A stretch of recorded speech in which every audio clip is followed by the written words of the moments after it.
میں بہک سکوں یہ مجال کیا، میرا رہنما کوئی اور ہے۔ نحمدہ و نصلی علی رسولہ النبی الکریم الامین، اما بعد فاعوذ باللہ السمیع العلیم من الشیطان الرجیم، بسم اللہ الرحمن الرحیم۔ قال اللہ تبارک و تعالی فی القرآن الحکیم، ان اللہ و ملائکتہ یصلون علی النبی یا ایہا الذین آمنوا صلوا علیہ وسلموا تسلیما۔ الصلاۃ والسلام علیک یا رسول اللہ وعلی آلک واصحابک یا نبی اللہ۔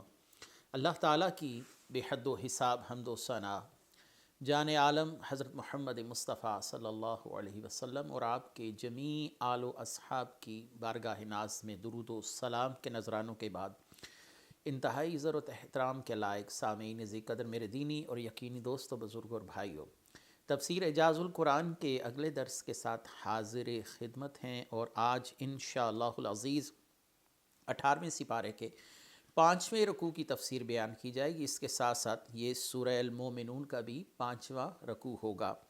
آیت کا نمبر شمار ہے 78۔ اللہ تعالیٰ ارشاد فرماتے ہیں وَهُوَ الَّذِي أَنشَأَ لَكُمُ السَّمْعَ وَالْأَبْصَارَ وَالْأَفْئِدَةَ قَلِيلًا مَا تَشْكُرُونَ، اور وہی ہے جس نے تمہارے لیے کان اور آنکھیں اور دل بنائے، تم بہت ہی کم شکر ادا کرتے ہو۔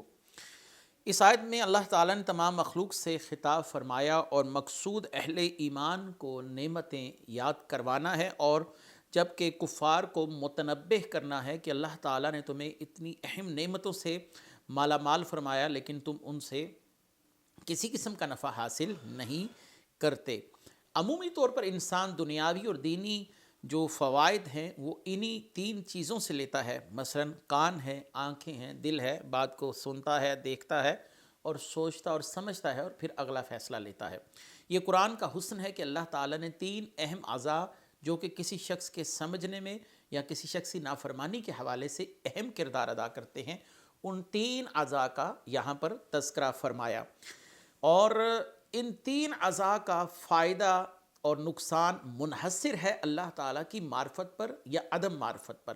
اگر کوئی شخص دینی لحاظ سے بہت ہی زیادہ مال و متاع رکھتا ہے اور بہت ہی زیادہ دولت رکھتا ہے، کاروبار اچھے طریقے سے کرتا ہے، تجارت اچھے طریقے سے کرتا ہے، یا اس کے علاوہ دینی معاملات کے اندر دیکھا جائے تو اس شخص کی جو سمجھ ہے وہ بالکل صفر ہے، یا دینی معاملات میں وہ دلچسپی نہیں لیتا، یا اسے اسلام کی سمجھ نہیں آئی، یا وہ کافر ہے، تو ان اعضاء کا اس کے لیے کوئی فائدہ نہیں۔ ان اعضاء کا پھر ہونا نہ ہونا ایک ہی طرح کا ہوا، یعنی یہ برابر ہو گیا۔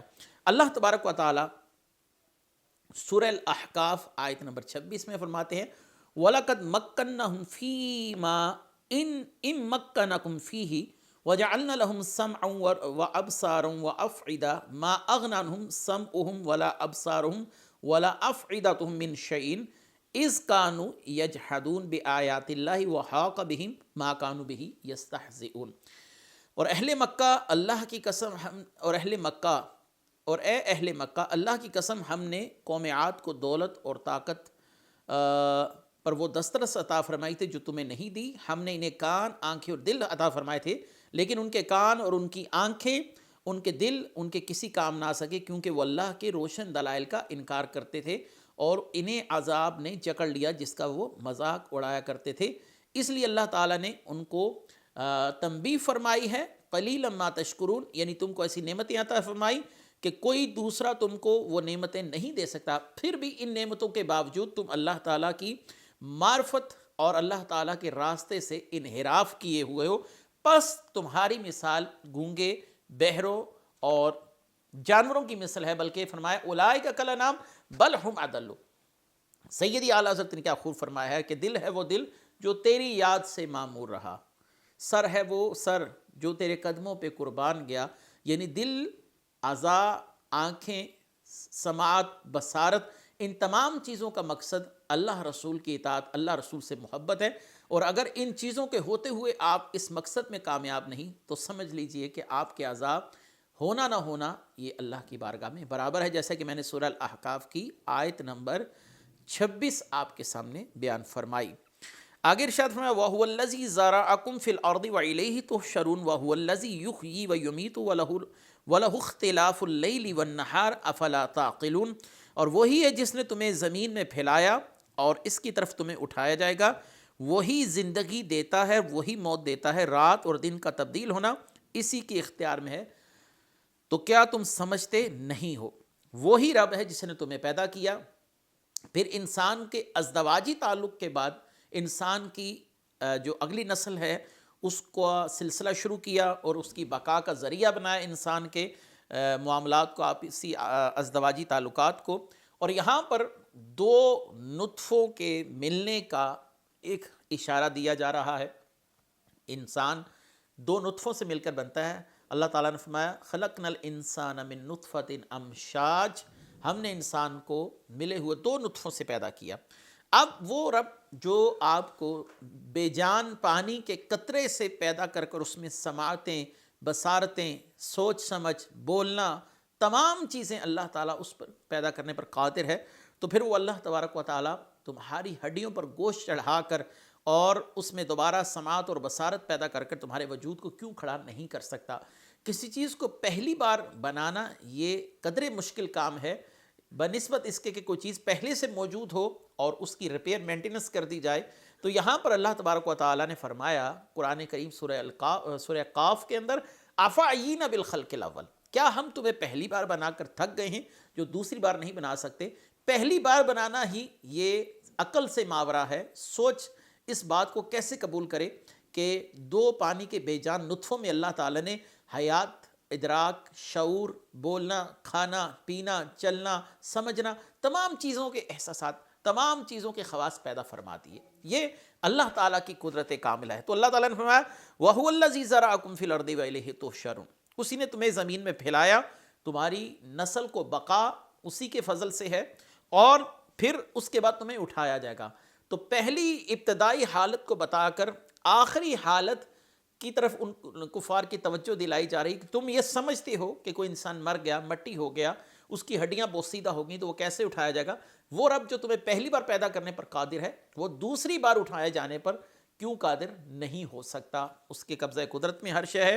وَهُوَ الَّذِي يُحْيِي وَيُمِيتُ، وہی زندہ کرتا ہے، وہی مردہ کرے گا، وہی موت دے گا۔ دیکھیے انسان پر کئی مرحلے آتے ہیں زندگی اور موت کے۔ کیف تکفرون باللہ وکنتم امواتا، بے جان نطفے تھے، پھر اللہ تعالیٰ نے تمہیں اس بے جان نطفے سے اس دنیاوی زندگی کی طرف پلٹایا تو تم ایک زندہ وجود کے طور پر اس دنیا میں رہے، اور اس کے بعد کیا فرمایا ثم یمیتکم، پھر تمہیں موت دے گا۔ جب وہ تمہیں مردہ سے زندہ کرتا ہے، پھر زندہ سے مردہ کرتا ہے، پھر قبر میں ایک نئی زندگی، ربنا امتنا اثنتین واحییتنا اثنتین، دو زندگیاں، دو موتیں، قبر کے اندر ایک الگ زندگی، پھر اس کے بعد تمہیں اللہ تعالیٰ کی طرف لوٹایا جائے گا۔ تو جو تمہیں زندگی دینے پر قادر ہے، موت دینے پر قادر ہے، اس کے لیے کون سا مسئلہ ہے کہ تمہیں وہ دوبارہ نہ اٹھا سکے؟ اور آگے ارشاد فرمایا وَلَهُ اخْتِلَافُ اللَّيْلِ وَالنَّهَارِ، اور دن اور رات کے اختلاف میں نشانیاں ہیں، افلا تعقلون، تو عقل کیوں نہیں رکھتے؟ دن اور رات کا ایک وقت معین کے ساتھ آنا، وقت معین پر چلے جانا، اور سردی اور گرمی کا اپنے وقت معین پر آنا جانا، سردی اور گرمی کے موسموں میں ان پھلوں کا، ان پھولوں کا، ان نباتات کا اگنا جن کا تعلق سردیوں سے ہے، جن کا تعلق گرمیوں سے ہے، یہ اللہ تعالیٰ کی قدرت کاملہ پر بہت ہی بڑی دلیل ہے، اور یہ تمام معاملہ ایک نظام کے تحت چل رہا ہے، اور یہ سارا نظام اللہ تعالیٰ کے وجود پر بہت ہی زبردست عقلی دلیل ہے۔ بل قالوا مثل ما قال الاولون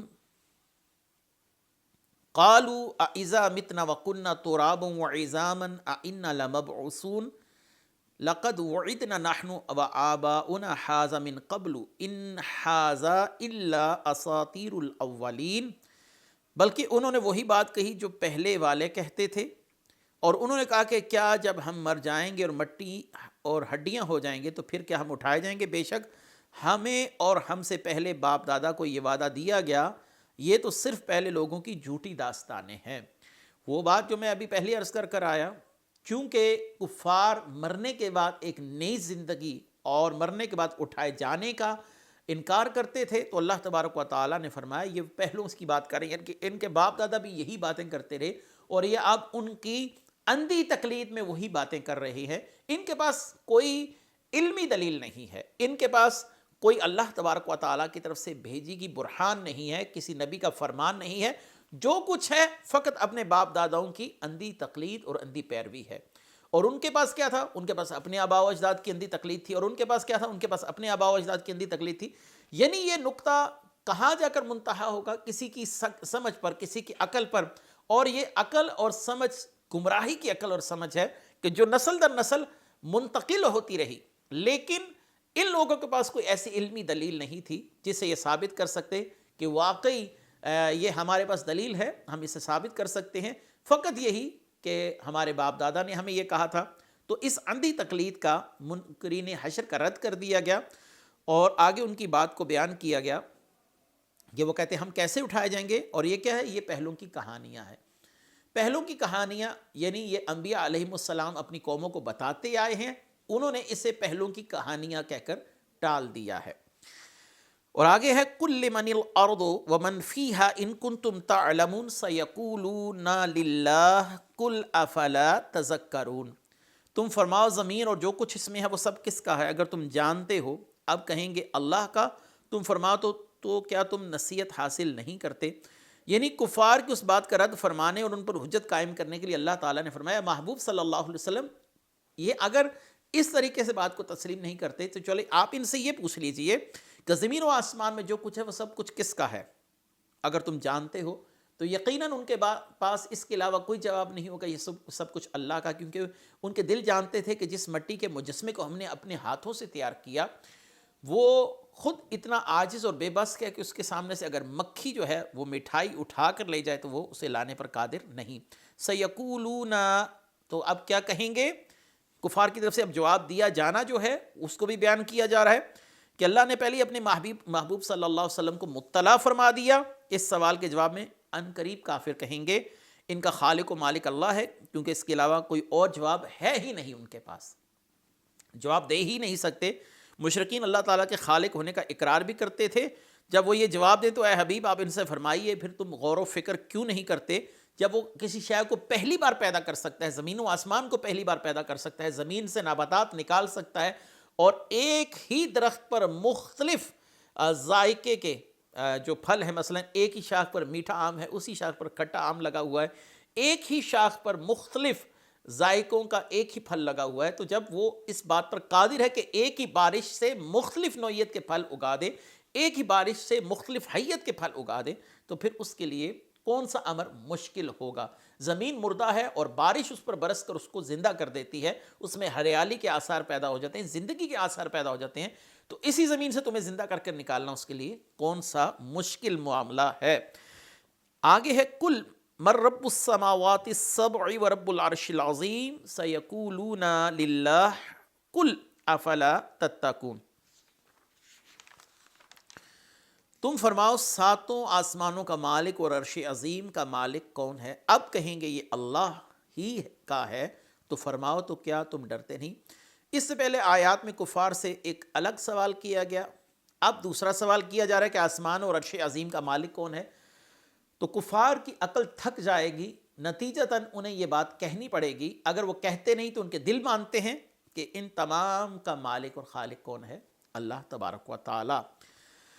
اب وہ آپ کی اس بات کے جواب میں کیا کہیں گے؟ یہ سب اللہ تعالیٰ کا ہی ہے. تو آپ ان سے فرمائیں تم غیر اللہ کی عبادت کرنے اور اللہ کے ساتھ کسی کو شریک ٹھہرانے اور اس کے مردوں کو زندہ کرنے پر قادر ہونے کا انکار کرنے سے کیوں نہیں ڈرتے؟ جب تم سب حقائق کو جانتے ہو تو پھر اللہ تبارک و تعالیٰ کی قدرت کاملہ، اللہ تعالیٰ کی طاقت پر کس بات پر اعتراض کر سکتے ہو؟ قل من بیدہ ملکوت کل شیء وہو یجیر ولا یجار علیہ ان کنتم تعلمون سیقولون للہ قل فانا تسحرون. تم فرماؤ ہر چیز کس کے ہاتھ میں ہے؟ ہر چیز کی ملکیت کس کے ہاتھ میں ہے اور وہ پناہ دیتا ہے اور اس کے خلاف پناہ نہیں دی جا سکتی اگر تمہیں علم ہے. اب کہیں گے یہ ملکیت اللہ ہی کے لیے ہے. تو فرماؤ تو کیسے جادو کے فریب میں پڑے ہو؟ اصل میں جب کسی شخص پر جادو کر دیا جائے تو وہ حواس باختہ ہو جاتا ہے، اس کی عقل کام کرنا چھوڑ دیتی ہے اور شیاطین اس کی عقل کو معوف کر دیتے ہیں۔ تو یہ مشرقین کے ہاں یہ بڑا عام رواج تھا کہ جادو سے کسی شخص کی ذہنی کیفیات کو تغیر و تبدل کا شکار کر دیتے تھے۔ اب اسی حالت کو بیان کیا جا رہا ہے کہ کفار جیسے اپنے ہاں جادو کے ذریعے کسی کی عقل کا معوف ہونا مانتے ہیں، تو وہ کیفیت تو ان پر خود سے لاگو ہو گئی ہے۔ سب کچھ مانتے ہیں کہ اللہ کی طرف سے ہے، پھر بھی اللہ تبارک و تعالیٰ کے ساتھ شریک ٹھہراتے ہیں ان بتوں کو جن کو انہوں نے ہاتھوں سے بنا رکھا ہے۔ ان کی عقل اتنی معوف ہو گئی ہے جیسے کسی شخص پر جادو ہو جائے اور اس کی عقل معوف ہو جائے اور اس کا دماغ کام کرنا چھوڑ دے، تو اللہ تعالیٰ نے فرمایا کہ تمہاری حالت اب اس شخص جیسی ہے جس کی عقل معوف ہے، جس کا دماغ کام نہیں کرتا۔ سب کچھ جاننے بوجھنے کے باوجود اللہ تبارک و تعالیٰ کی خالقیت بھی مانتے ہو، ملکیت بھی مانتے ہو، پھر شرک کس لیے کرتے ہو اور ان بتوں کو اللہ کا شریک ٹھہراتے ہو جو کہ اپنے پوجنے والوں سے یعنی انسانوں سے بھی گئے گزرے ہیں، اور جنہوں نے اس کو اپنے ہاتھوں سے بنایا ہے وہ دیکھا جائے تو بظاہر اس سے قوی ہے کہ اس نے اپنے ہاتھ سے اس کو بنایا، اور وہ بت جس کو تم اپنے لیے الوہیت کا معیار قرار دے رہے ہو وہ کسی شے کا مالک و مختار نہیں، وہ کسی شے کا کوئی تغیر و تبدل کا اختیار نہیں رکھتے، وہ تو اپنے وجود میں بھی کسی اور کے محتاج ہیں۔ تو ایسی مخلوق کو اللہ کا شریک کیسے ٹھہرایا جا سکتا ہے؟ آگے ہے بل آتیناہم بالحق وانہم لقاذبون ما اتخذ اللہ من ولد وما کان معہ من الہ اذا لذہب کل الہ بما خلق ولعل بعضهم علی بعض سبحان اللہ عما یصفون۔ بلکہ ہم ان کے پاس حق لائے اور بے شک وہ جھوٹے ہیں، اللہ نے کوئی بچہ اختیار نہ کیا، نہ اس کے ساتھ کوئی دوسرا معبود ہے۔ اگر ایسا ہوتا تو ہر معبود اپنی مخلوق لے جاتا اور ضرور ان میں سے ایک دوسرے میں بڑائی اور غلبہ چاہتا۔ اللہ ان باتوں سے پاک ہے جو یہ بیان کریں۔ مشرکین کا گمان کیا ہے کہ اللہ تعالیٰ نے اپنے لیے بیٹیاں مقرر کر رکھی ہیں فرشتے، اور عیسائیوں کا گمان یہ تھا کہ حضرت عیسیٰ علیہ السلام اللہ کے بیٹے ہیں۔ یہودیوں کا گمان یہ ہے کہ حضرت عزیر علیہ السلام جو ہیں وہ اللہ کے بیٹے ہیں۔ اب ان لوگوں کے اس نظریے اور عقیدے پر ایک زبردست ضرب کاری لگائی جا رہی ہے۔ وہ کیا ہے کہ اللہ تبارک و تعالیٰ فرماتے ہیں کہ اس کی اولاد نہ اس کا کوئی شریک، یہ باتیں ہی محال ہیں، اور بے شک وہ جھوٹے ہیں جو اس بات کا دعویٰ کرتے ہیں، کیونکہ جو اولاد ہے وہ باپ کی جنس سے ہوتی ہے، باپ کی جنس سے ہوتی ہے۔ اللہ تعالیٰ کو تو کسی نے پیدا ہی نہیں کیا، لم یلد ولم یولد ہے، تو اس کی اولاد اس کی جنس سے کیسے ہوگی جو پیدا ہوئی ہو؟ ایک پیدا نہیں ہوا اور ایک پیدا ہوئی ہو تو دونوں میں کس طریقے سے مطابقت ہو سکتی ہے؟ دونوں کے اندر کس طریقے سے کوئی وصف مماثلت رکھنے والا ہو سکتا ہے؟ اگر بالفرض، پھر اگلی بات کی گئی، اگر بالفرض کوئی دوسرا خدا ہوتا تو اس کا نتیجہ یہ ہوتا کہ ہر معبود اپنی مخلوق لے جاتا۔